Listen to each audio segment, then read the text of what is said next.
Join us, the Mr. and Mrs. Morgan you know, for a new 15-minute weekly recap about the most recent episode of Survivor Season 42. Come on in. We'll appear in your podcast feeds every Wednesday morning, so you're all caught up before the newest episode airs on Wednesday night. Like, subscribe, and share while you outwit, outplay, and outlast. Hello, Internet. The Morgan You Know Podcast Network presents Balls and Brew.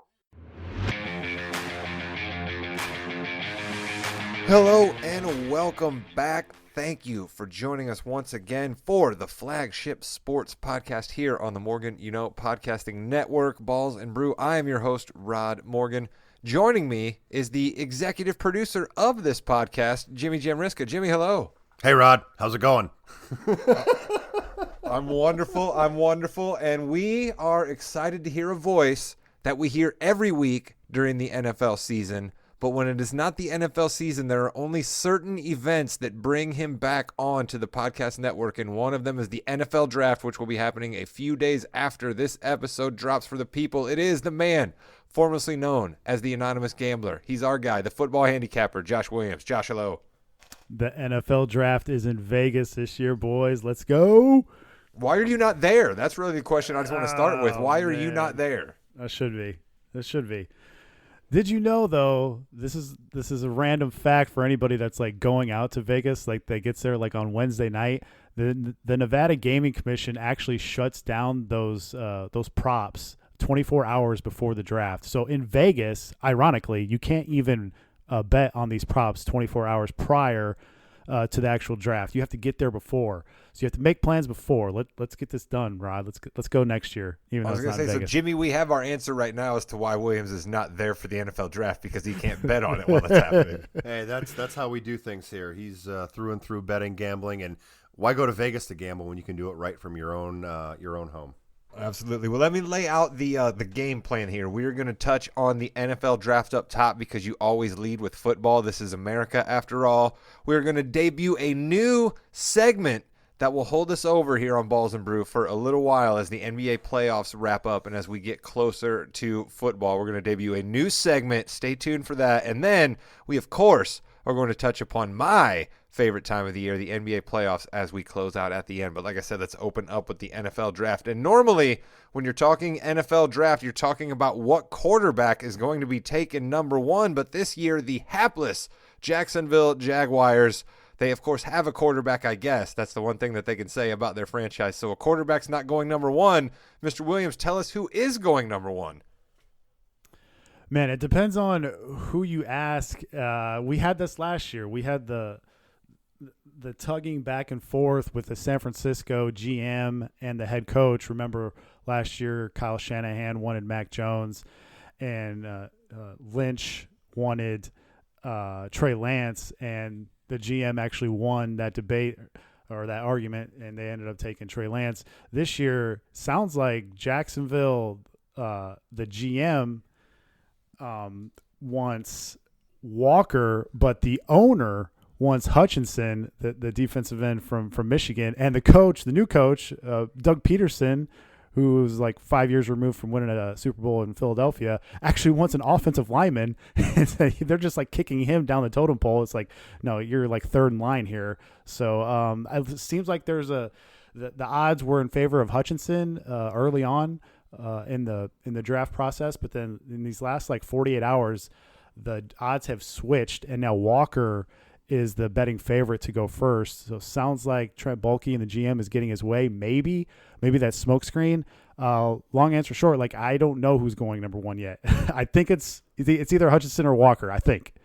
Jimmy Jam, do you think there's a chance we could see a deke here, right? Because if you ask me, I don't know Trevor Lawrence, right? Like, frankly, I would just be intimidated by somebody with hair that much better than mine. I pride myself on having some of the best hair when I step into a room, Jimmy, as you know. No question. Trevor Lawrence would beat me on that, so I don't want to meet him ever in person. But I would bet he would like an offensive left tackle. And if that's what the head coach wants, I mean, what are we doing here, Jim? Am I wrong? You're kind of in the Chiefs Eric Fisher realm then when they drafted him really high, where he really wasn't the number one pick, but he was the number one need that they had. And I'm kind of in your boat here, Rod. Honestly, I think Hutchinson's a no-brainer number one. I think Trayvon Walker is one of those people who, wow, he looks great. See what happens maybe. I think that's too much of a risk. Offensive tackle, I think Jacksonville would like to actually trade down, but they're not going to get any good deals from that. But I would really look hard at an offensive tackle here because you've got to keep him happy and you've got to keep him up because if not, you're nothing as you've seen. Now, Mr. Williams, I know you're a man that loves the numbers, and Walker, correct me if don't let me get too far down the path here. He's the Georgia kid, right?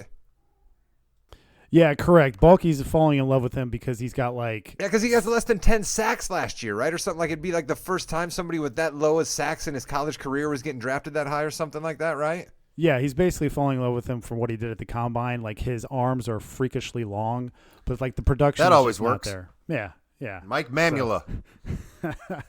Yeah, and there's a crazy stat where it's like I believe Hutchinson and Thibodeau got pressures on. So he's the other one, right? Let's pause for the listeners From there. He's Oregon. the third, right? He's maybe the wild card choice that might go up there. Yeah, from Oregon. There's questions about his motor, but his stats and Hutchinson's stats are pretty similar. They got to the quarterback 25% of the time when they weren't pressured. The Walker doesn't have good stats at all, and they're even worse when you take out the plays where like nobody blocks him. So he's really got some serious lack of numbers there. If you want to take him number one overall, Bulky, the GM, is just going based on numbers at the combine.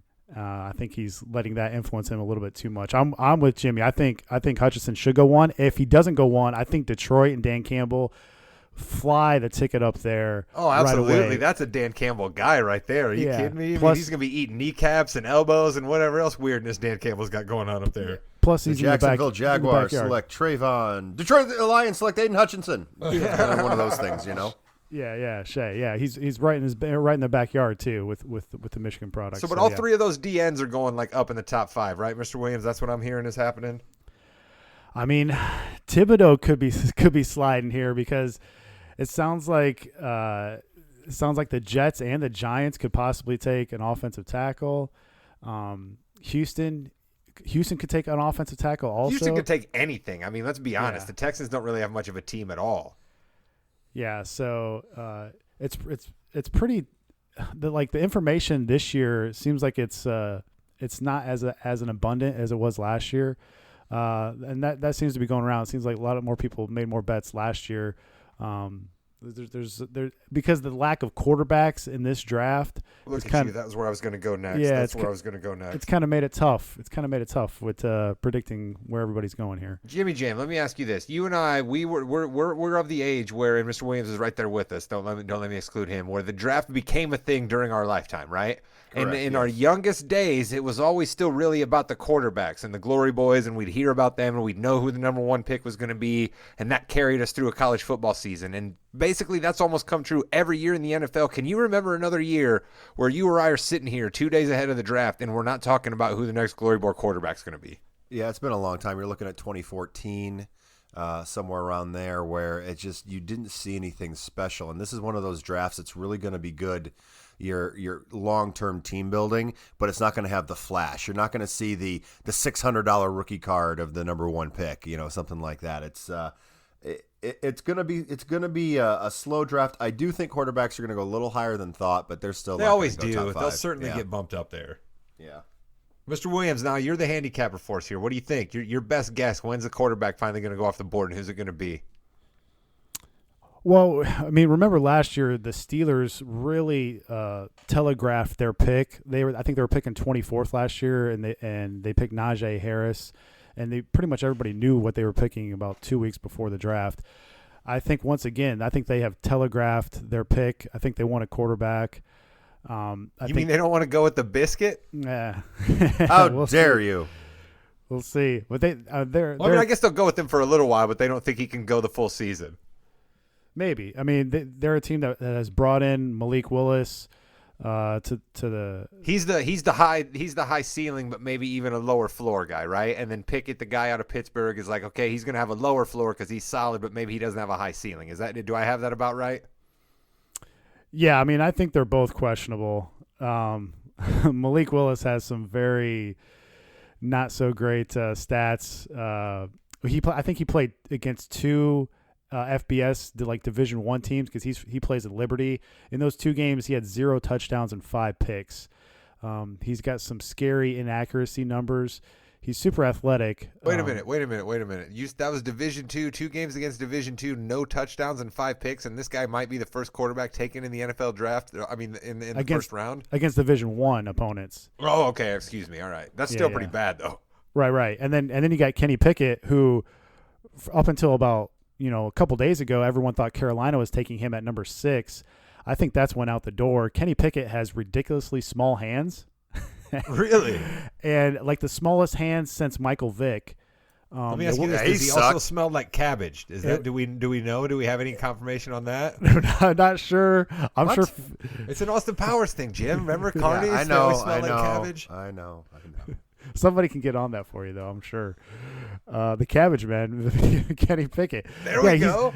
He's 30. He had 36 fumbles in college at Pittsburgh. I mean, wow. Like the dude has tiny hands, man. Tiny hands. Now, correct me if I'm wrong. You don't want to have a high number of fumbles, correct? Yeah, that is correct. You know who else had ridiculously small hands coming out was Jared Goff, and it really has not worked out for him in cold weather games. For Goff, he seems to fumble the ball more frequently in cold weather games than not. So I don't know. We'll see. Yeah, I'm not thrilled with any of these quarterbacks. I could see all of them dropping. I could see the Steelers taking Willis at 20, and that could possibly be the first quarterback taken. Wow, we could see one quarterback taken maybe down in the 20s. We could see no running backs taken in the first round of the draft. But I hear wide receiver is deep. So then that must be the position that's going to get picked over hard then, right, Mr. Williams?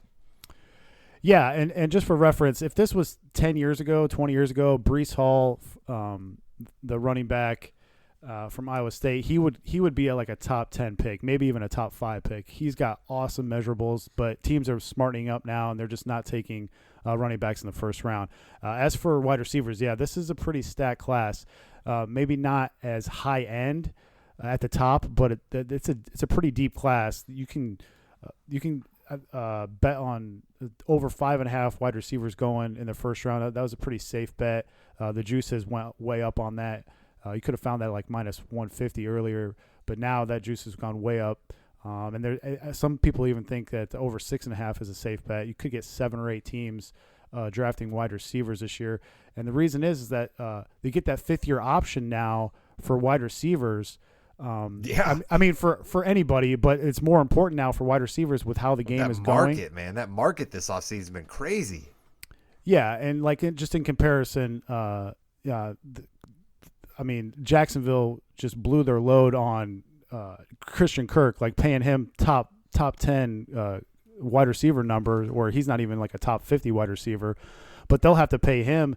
And in his 5th year, they'll have to pay him like over $20 million. Contrast that to what Cincinnati gets. Yes, they hit a home run with Jamar Chase, but in his 5th year, they're paying about half that salary. So when teams think that they can hit on these wide receivers, they're going to want to take more of them in the first round, so they get that 5th-year cheap option. This is another part of the calculus as why running backs have fallen out of the first round too, right? Because GMs are just saying it's so important to have other positions get that 5th year. Right, and nobody wants to pay a running back. So, so, I mean, there's a lot of good options here at wide receiver. You could see 6 or 7 go in the first round. All right, well, let me stay with bets. You said you saw a bet there at 6.5, maybe 5.5. What are your just best bets? And then I want to talk to you Bear fans about what your Bears are going to do. I mean, there's also one where I think total safeties over 1.5 in the first round is a good bet. You have to pay a lot of juice on it, minus 250. But Kyle Hamilton from Notre Dame is almost a for sure like top 16 pick. He'll go in the first half of the first round. And then there's another safety, Daxton Hill from Michigan. If you don't want to lay that much juice with the total safeties over 1.5 minus 250, you can just bet on him, Daxton Hill, a safety to go in the first round at minus 160. He's from Michigan. He can play inside and out. He's just as good at man as he is at zone. He's probably projected to go like between like 27 and 32. But even if he falls all the way to 32, you know who's picking at 32 with their second pick is Detroit. And Detroit, you know, could double up. Maybe they get Hutchinson. Maybe they can double up with two different Michigan guys. You know, Dan Campbell would love that. They've had, you know, trouble with attendance at Detroit Lions games, go figure. And what better way to cure that than to take two Michigan guys in the first round? So I like that bet a lot. The total safeties over 1.5 in the first round.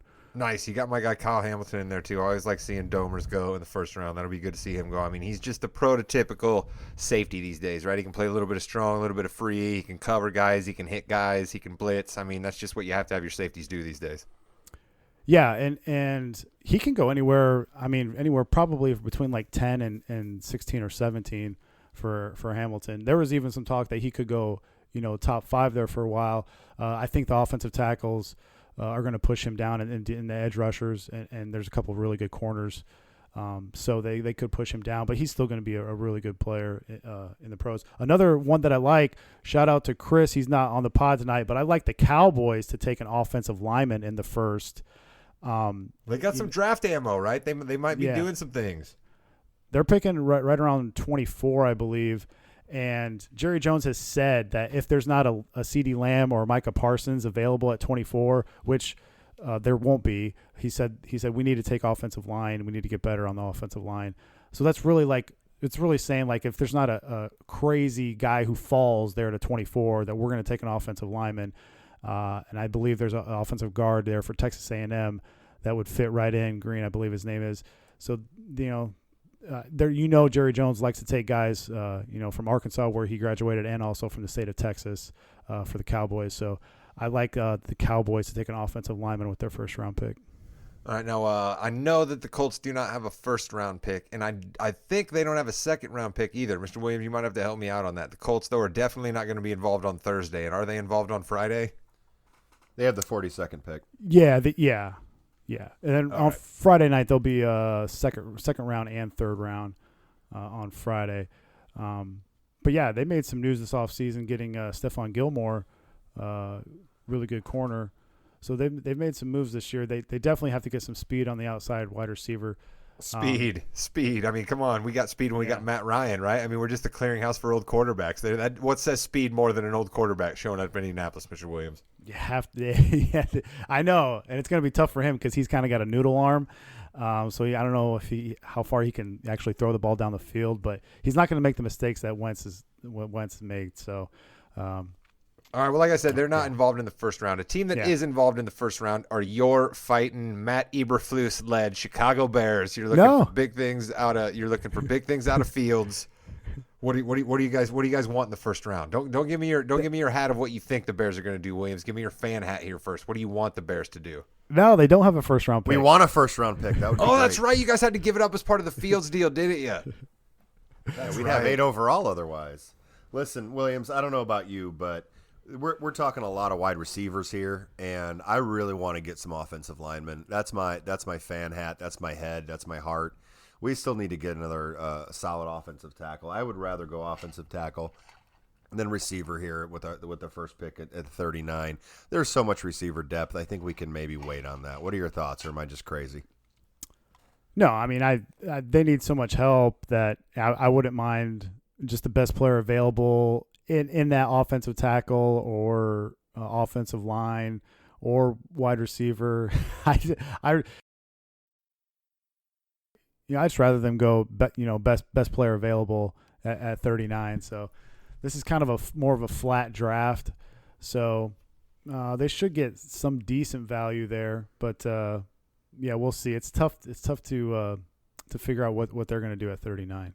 Well, listen, at least the quarterback that you traded the first-round pick for is still on your roster, all right? The Colts gave up a first-round pick for a guy that's no longer on their roster, so congratulations. Have fun with that, Washington Commanders. All right, Yeah. you know what we're going to do here? That's all the NFL draft talk we have. But there is another professional sport that I'm told started a little while back. It's not just a bit, folks. I am out on baseball, but I came up with an idea to try to appease the masses, all the folks that are out there in the streets getting after me saying, Rod, when are you going to talk baseball? And I say, I'm not going to. And they tell me, no, you have to talk baseball. So I came up with this brilliant idea. Each episode of Balls and Brew, we will give baseball all that it deserves. 3 is such an important number in baseball. There's 3 strikes, there's 3 outs in an inning. So why not 3 minutes of baseball? And this week, 3 minutes of baseball will be brought to you by Jimmy Jam Riska, and Mr. Josh, the NFL handicapper, Williams. Take it away, boys. I'll be on the timer.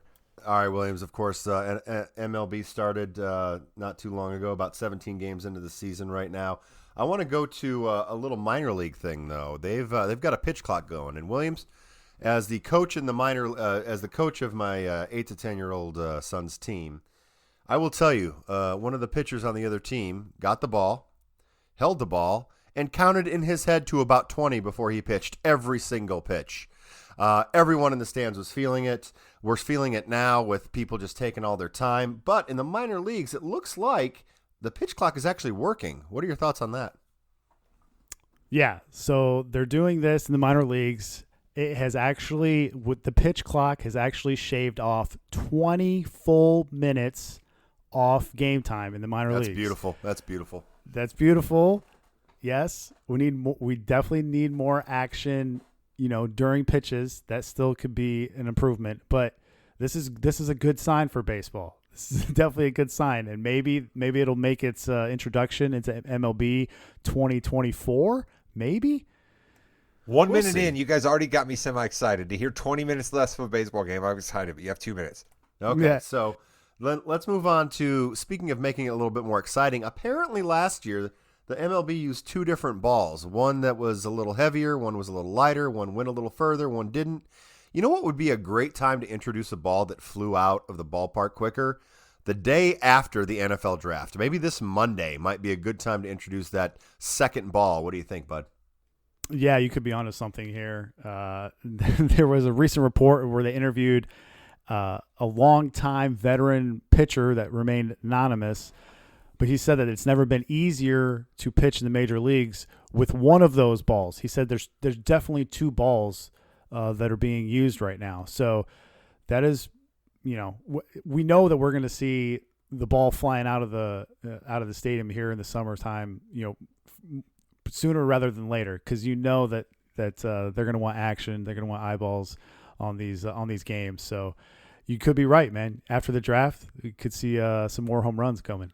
45 seconds. And, of course, with baseball, we have to talk about cheating. Apparently, the Yankees and Red Sox both cheated in 17 and 18. Did not help the Yankees at all. Red Sox won a World Series. Are you shocked that the Red Sox would cheat, Williams? No, or the Yankees or the Astros. Correct. No. Yeah.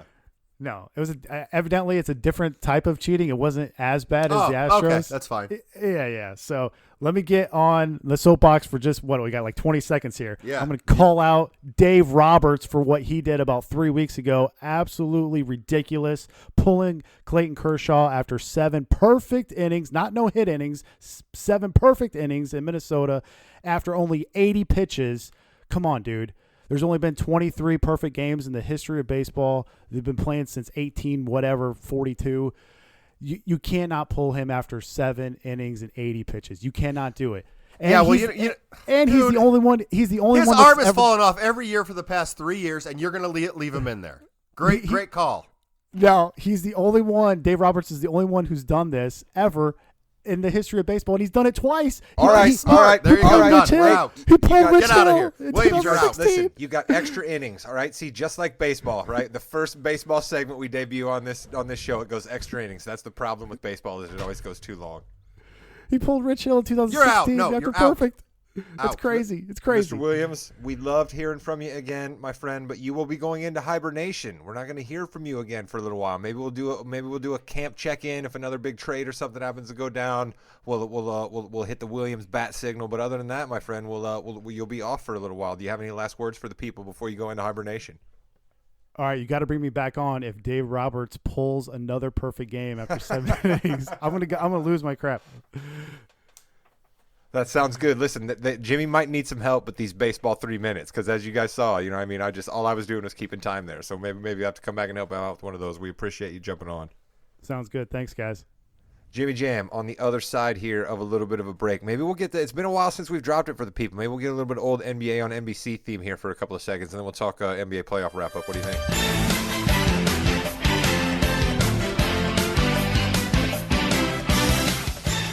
All right, we are back. It is time to recap the NBA playoffs. And, Jimmy, I think we got to start in one place because faithful listeners of Balls and Brew have probably been anticipating this segment right now. I promised in our group thread text message the other day that if the Celtics closed out the Nets on Monday nights that I would dance all over their graves on Tuesday. So I'm about to do that. But I'm going to let you get the first bite at the apple here, Jim, because everybody knows I got a bunch to say. Your thoughts after that Boston-Brooklyn, what felt like an Eastern Conference Finals series, but it was just the first round. So this means that Boston is for real because you do not win all 4 of those games how they won those 4 games and not be a real contender for the championship. That ball goes either way. There's 1/10 of a second less on the clock in the first game. This could be a 7-game series. The way that Boston finished it out was amazing. Good for them. Love the fact that Boston won. They're going to be a heck of a matchup for the Bucks in the next series. So I think that's going to be fantastic. I love it. I'm going to give you all the Nets hate to start off with because I'm a huge Kyrie guy. I celebrate his entire collection. So I don't. No, I don't. He doesn't have a collection. He's only played 100 games in 3 years. So, Rod, what do you think about the Nets, and how happy were you that Kyrie, it happened that way? Well, listen, I'm going to get to Kyrie because he of course, is just the gift that keeps on giving with his post-game comments that's just are even more ridiculous than some of the other comments he's made, including telling us that the earth is flat. But here's where I'm going to start, Jim, all right?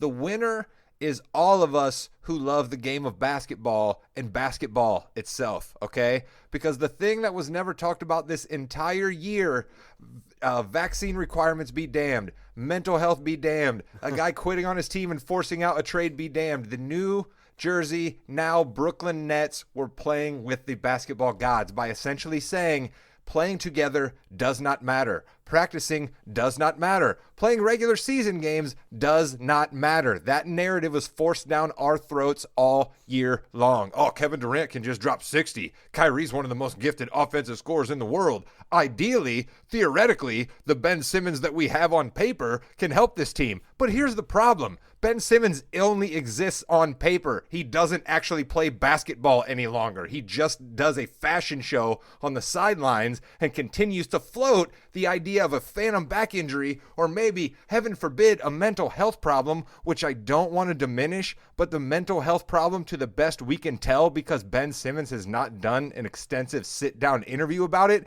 is he does not want to be booed for failing at his job, which I'm sure stinks, but I'm fairly certain he knew that was part of the deal when he signed up to be a professional athlete, okay? So I am just happy for the game of basketball that we can say goodbye to all of that for a little while, or oh, no, we can't, because immediately following this series, all of the basketball podcasts that I know and love spent 45 minutes talking about the Brooklyn Nets offseason already. No one wants to give any credit to the Boston Celtics other than the co-host of this podcast, who unfortunately could not join us this evening. But Jimmy, Chris was on here in our basketball playoff preview telling everyone the Celtics were going to do just this, wasn't he?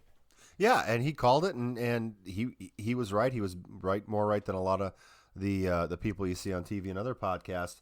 Because they are a team. They hit their stride. They had the opportunity, Rod, and this is something that you hit on. They had the opportunity to have a bad part of the season, to work through that part, to work through the kinks, to figure out, oh, Marcus Smart, you actually do need to be our point guard. That's the point guard we were looking for. We had him all the time. We just had him out of position.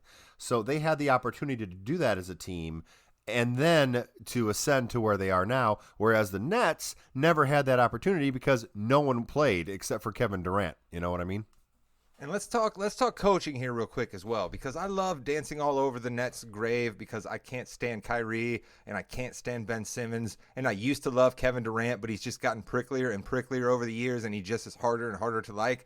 But I've always loved Steve Nash. So who becomes the scapegoat in this series now? Oh, of course it's Steve Nash. Steve Nash didn't coach these guys right. You have to be absolutely kidding me thinking that Kevin Durant and Kyrie Irving are listening to anybody. This is another part of why the Celtics have made it. Ime Udoka was on the ropes at the beginning of this year. Everybody was questioning why he was openly blasting the Celtics every chance that he got. What was he doing? He was getting buy-in from these guys. He was getting respect from these guys. He was staying true to what he wanted them to do and wasn't lying to them about anything. And they came around and bought in and became tough and showed a defensive system that he taught to them. The Nets didn't listen to Kyrie Irving, no, to Steve Nash for anything, and they didn't hold Kyrie Irving accountable. That's the problem I have with this, okay? Kyrie, you want to talk about how the Nets had trouble because they didn't have the chance to gel, but you say that off in the ether like somehow that's not your fault, my man. You could have been wholly responsible for this team being able to play a lot of games together,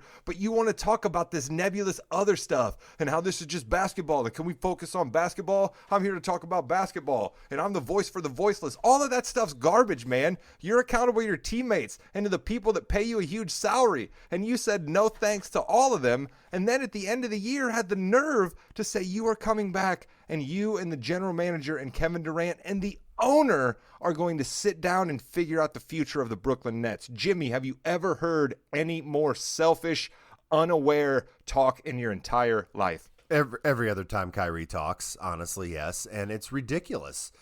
If I am the owner of the Nets, how are you paying him this money? He doesn't play. Even if he is, able to play, he's been hurt so much. You're telling me, Rod, right now, you would pay Kyrie Irving. Who would you pay? Kyrie Irving or Zach LaVine? Who would you want on your team? Zach LaVine. Like if we're just doing it in not a vacuum, even close. Yeah. $50 But here's million the each. problem. You take one of them. Here's Zach the problem. LaVine. It's Kevin Durant. Kevin Durant's the problem, Jim. That's all the leverage Kyrie needs. Apparently, Kevin Durant doesn't want to be separated from his buddy, and that's all the leverage Kyrie needs. Well, then, you know what, Kevin? You're going to be the one who's going to be upset a lot because your teammate's hurt, and you're not going to win because you're making poor decisions. And you know what? If that makes him happy, that's fine. He's got his 2 rings, but I don't understand. Like, as a coworker, if I have a friend at my job and my friend consistently lets me down, might still be my friend, but I'm not going to want to work with him anymore. Yep. You know what I mean? Absolutely. Absolutely. Listen, I could go on and on about the Nets, and I got a little yelly there, and I apologize, but I think I had a couple of good points, and that's the last time I'm going to talk about them. Balls and Brew is going to move on from the New Jersey Nets. We are going to touch on the Celtics and the Bucks. Jimmy, I know you're a bit of a Bulls fan at heart, but come on. That series is over. What are your early thoughts on Celtics Bucks? I mean, we're going to see another epic battle of gladiators just like we did the last series, aren't we? Marcus Smart and Grayson Allen, it's going to be fantastic going back and forth. I think there's going to be some broken bones. There could be some blood. It depends on how Middleton's doing as well. I love Giannis just to see what he can do against those 2 wings. Listen, I think the Celtics are poised, though. I really think they are. You can see a little bit of, the Bulls just aren't playing very well right now. They haven't been playing well for the past couple of months. So you can see a couple of things about the Bucks that could be exploited. So I think the Celtics have a good shot of winning this in 5 or 6. I'll say this much, all right, because everybody on this podcast knows how much I love Giannis, and clearly I'm in the bag for the Celtics. But I think that it's safe to say whoever wins this series is probably going on to represent the East in the finals. I mean, the 76ers, if they get past Toronto, which I'm not so sure they will. Dude, are they going to give up a 3-0 lead? Are they going to lose after being up 3-0? Doc Rivers again? It certainly does seem that way. I mean, the guy has a reputation for a reason. I hate doing it because in the NBA, so much of the job is stroking egos, and Doc Rivers is clearly good at that. But, man, when it comes to X's and O's, it doesn't work out so well for Doc. And let's not forget, though, my guy, the big man, Joel, who I've resigned is not going to win the MVP. But I'd say that torn ligament in his hand is going to have something to do with it. Yeah, I think they're going to get through it, but I'm a little nervous about Joel moving forward, though. That could be tough. That's what I mean. Even if they do get past Toronto, they're not beating Miami with him banged up. Yeah, and then Miami just, as we're recording this, Miami won, so they beat the Hawks by 3. It was pretty close today, so they won that series 4-1. So Miami's going to have at least a couple of days more rest too. So look for Lowry to get a little bit better, and Butler and all those guys out of bio. So basically, what we're saying, Jimmy, is it's still Thunderdome in the Eastern Conference. Is basically what we're it's saying. awesome. It's been a great playoff so far. I really enjoyed it. Well, let's go out west here real quick before we wrap up. There's another game going on right now that I believe I said was going to be one of the best series of the first round, and we're seeing it right now. Yeah, I mean, great. Do you like seeing the young guys get up and down the court like that, Jimmy? Yes, I do. I like going up and down. I like really physical basketball. I think that and speed basketball. I think it's going to be an interesting. If the winner of this plays the winner of the Suns, actually no, they don't. Anyway, if the winner of this eventually gets to play the Suns, that's going to be kind of interesting to see if the Suns can handle it, because I don't know if they can. We got a lot of young, deep teams here. I've loved seeing the Grizzlies and Timberwolves play. I have, but I haven't enjoyed the ref show, which we have unfortunately been subject ridiculous. To. Yeah, it's ridiculous. I just don't understand why you have to make things so difficult. You know, what NBA – I think Chris Paul got really mad the other day. Shocking, I know, in a game. Chris Paul got mad, gave his opinion. But he's like, which NBA are we playing in? Are we playing in the playoff NBA where you can be a little bit more physical, or are we not playing in the playoff NBA? You got to let me know. I just really do wonder sometimes, do these guys get in their head, because it's human nature, right? They're going to be like, all right, you guys think you're going to take this game away from me. I'm going to show you that I'm still under control here, right? And I just you've got to resist that impulse if you're an NBA official, because, Jim, you're absolutely right. This is the showcase. This is the great time. This is when people, unlike our guy Josh Williams, who's not on right now to defend his honor, but I'm going to call him out right here anyway. He's got 3 TVs at home, Jimmy. He's got 3 TVs at home to watch sports, okay? It's opening weekend of the NBA playoffs. What has he got on the 2 main TVs? He's got Cubs, and he's got the USFL, and the NBA gets designated to his 3rd TV, right? So this is the time of the year that we do not need the ref show. We need it to be out front and trying to bring in the casual viewers. Well, I mean, give him a little credit. He did have like 4 parlays going in that Birmingham game, so that's true. So yeah, it's been a terrific series, and if you're not a fan of the NBA, I'm sorry, you're missing a lot of really good basketball and really good storylines too. You know, in the West as well, the Mavs and the Jazz. The Jazz are kind of imploding before our eyes, and you could see both Gobert and Mitchell traded next year. There's going to be a race to get out the door. There's going to be a race to get out the door. You could see a whole new Jazz team next year, which isn't good for Jazz fans. No, but you know what? Utah, they're a pretty good organization, right? They've had a couple different iterations. They'll probably figure it out within a couple of years. But I think you're right. I think there's going to be a house cleaning there. I think you're absolutely right about Phoenix. I mean, I don't believe that the Pelicans are going to be an 8 over a 1 here, even with Devin Booker being out. Yeah, I love that Pelicans team, though. They're so much fun.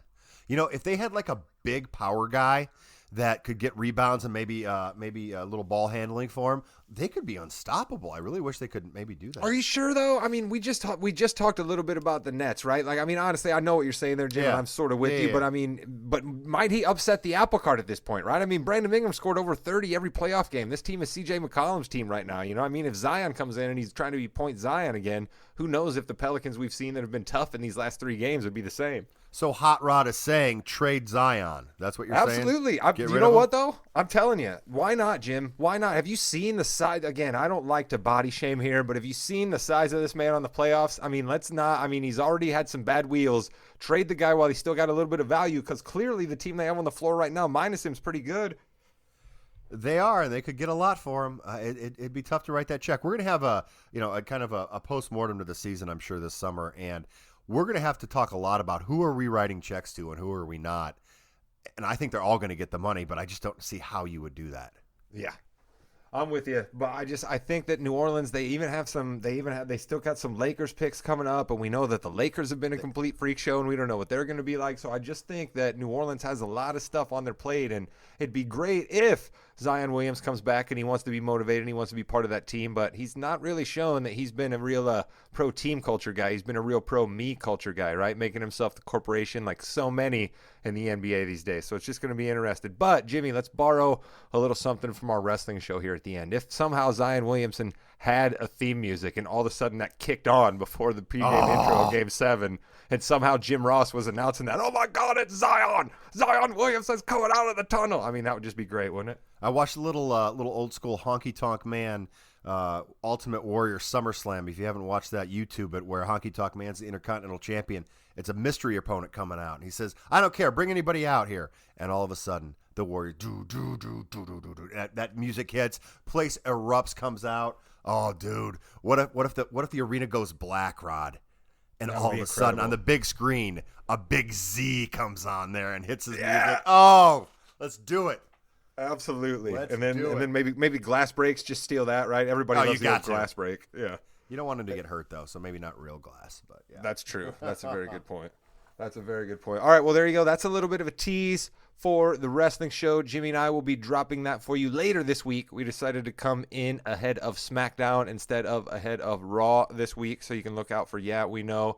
Lots of stuff to discuss in the wrestling world. If you're a fan, you know Jimmy and I have lots of topics we'll be able to get in on that show. And don't forget, a couple episodes back, if you haven't listened yet, if you know a friend who's way into the Beatles, tell them about the Morgan You Know's celebration of the Beatles that occurred a couple episodes back. That is an awful lot of fun. And don't forget, if you listen to Survivor, same day as this podcast, I think it's out right now. When you get done listening to this one, listen to Come On In, the Survivor recap, all there for you on the Morgan You Know podcast feed, which, by the way, on Spotify, you can leave me a 5-star. You can't leave any reviews on Spotify like you can on iTunes, but you can leave 5 stars. Isn't that right, Jim? Yeah, so you could be like, you hate this show so much, I'm giving it 5. Or you love this show so much, I'm giving it 5. Give us 5 either way. That would be great. Absolutely, it would. Jimmy, thank you for producing and stepping in for Chris, and hopefully he will be back next week. But you will have to step in and have the final word. Do you know your lines? Will you be ready for this? Goodbye, Internet. Brooks, trigger man. Brooks, toss it. Morant drives. Morant. Oh, it's good. 1 second left. Ja Morant with the bucket. And that's it. A gutty Grizzly